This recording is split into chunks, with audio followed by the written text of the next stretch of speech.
اعوذ باللہ من الشیطان الرجیم بسم اللہ الرحمن الرحیم ليس البر أن تولوا وجوهكم قبل المشرق والمغرب ولكن البر من آمن بالله واليوم الآخر والملائكة والكتاب والنبيين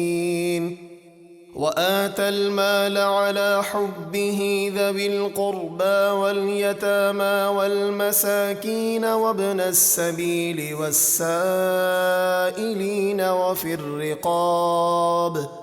وأقام الصلاة وآتى الزكاة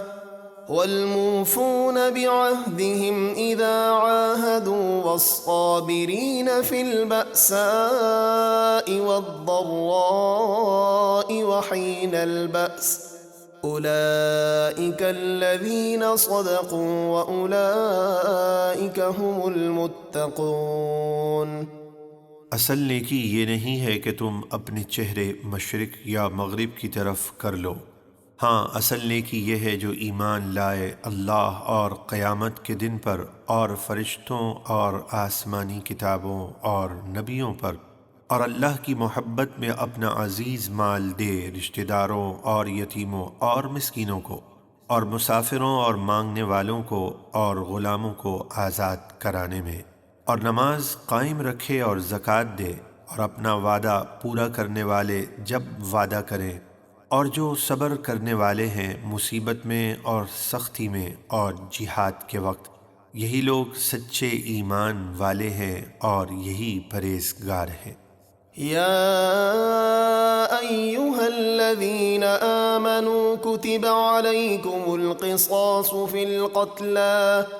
الحر بالحر والعبد بالعبد والأنثى بالأنثى فمن عفي له من أخيه شيء فاتباع بالمعروف وأداء إليه بإحسان ذلك تخفيف من ربكم ورحمة فمن اعتدى بعد ذلك فله عذاب أليم۔ اے ایمان والو، تم پر فرض کیا گیا ہے ان کے خون کا بدلہ لینا جو ناحق مارے جائیں، آزاد کے بدلے آزاد اور غلام کے بدلے غلام، اور عورت کے بدلے عورت، یعنی جو قتل کرے بدلے میں اسے ہی قتل کیا جائے۔ تو جس قاتل کو اس کے بھائی یعنی مقتول کے ورثاء کی طرف سے کچھ معافی ہوئی اور مقتول کے ورثاء قاتل کو قتل کرنے کی بجائے مال لینے پر راضی ہو گئے، تو قاتل سے بھلائی کے ساتھ مال کا تقاضا ہو اور قاتل نیکی کے ساتھ ورثاء کو ادائیگی کرے، یہ تمہارے رب کی طرف سے آسانی اور رحمت ہے۔ پھر جو اس کے بعد زیادتی کرے تو اس کے لیے دردناک عذاب ہے۔ وَلَكُمْ فِي الْقِصَاصِ حَيَاةٌ يَا أُولِي الْأَلْبَابِ لَعَلَّكُمْ تَتَّقُونَ۔ اور خون کا بدلہ لینے میں تمہاری زندگی ہے اے عقل مندو، تاکہ تم خون ریزی سے بچو۔ كتب عليكم إذا حضر أحدكم الموت إن ترك خيرا الوصية للوالدين والأقربين بالمعروف حقا على المتقين۔ تم پر فرض کیا گیا ہے کہ جب تم میں سے کسی کی موت کا وقت قریب آ جائے، اگر وہ کچھ مال چھوڑے تو وصیت کر جائے اپنے ماں باپ اور قریبی رشتہ داروں کے لیے شریعت کے دستور کے مطابق، یہ پرہیزگاروں پر واجب ہے۔ فمن بدله بعدما سمعه فإنما إثمه على الذين يبدلونه إن الله سميع عليم۔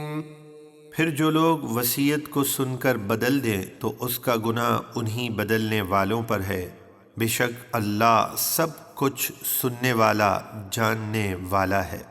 فمن خاف من قميص جنفا أو إثما فأصلح بينهم فلا إثم عليه إن الله غفور رحيم۔ پھر جسے وصیت کرنے والے کی طرف سے کچھ بے انصافی یا گناہ کا اندیشہ ہو اور وہ ان میں شریعت کے مطابق صلح کرا دے تو اس پر کوئی گناہ نہیں، بے شک اللہ بہت بخشنے والا مہربان ہے۔